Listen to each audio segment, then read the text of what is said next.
Ce qui nous réunit aujourd'hui, c'est quelque chose de capital, mais ça rentre dans le cadre du processus de la prévention depuis le début du sida, depuis les années 90. Tout le monde sait que c'est la même chose que nous utilisons. Par exemple, dans le paludisme, je suis obligé de prendre le paludisme parce que vous avez les femmes enceintes qu'on donne des médicaments pour ne pas être malades. La même chose pour les enfants qu'on donne pendant la période de l'hivernage pour ne pas qu'ils tombent malades.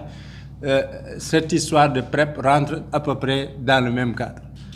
Donc, ce qui est important, c'est que vous vous appropriez cette méthode, cette approche dans votre travail au quotidien. C'est ça surtout qui est important. Que ce soit pour les communautaires, que ce soit pour les services de santé. Et nous sommes à votre disposition parce que tout ça va concourir au résultat qu'il a dit, l'histoire de 95% en 2025, 100% en 2030, je ne pense pas, mais on va peut-être s'approcher de 100%. Parce que déjà, on sait, les jalons sont très bien tracés, mais les difficultés sont nombreuses.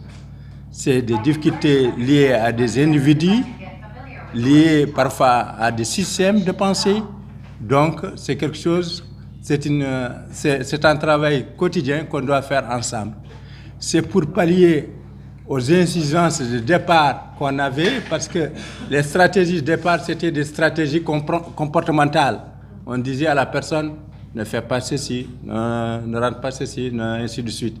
Donc, cette PrEP va pallier toutes ces insuffisances que nos sociologues, nos psychologues nous donnent souvent des leçons. Il faut éviter ça, il faut faire ça, il faut faire ça.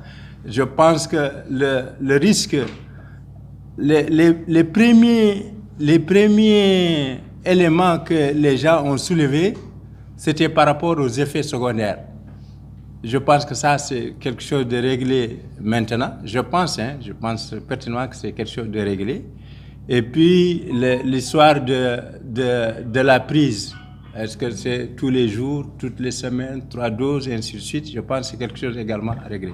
Donc, je vous remercie, je vous souhaite, et nous sommes au ministère de la Santé à votre disposition pour améliorer notre situation en matière de VIH. Merci.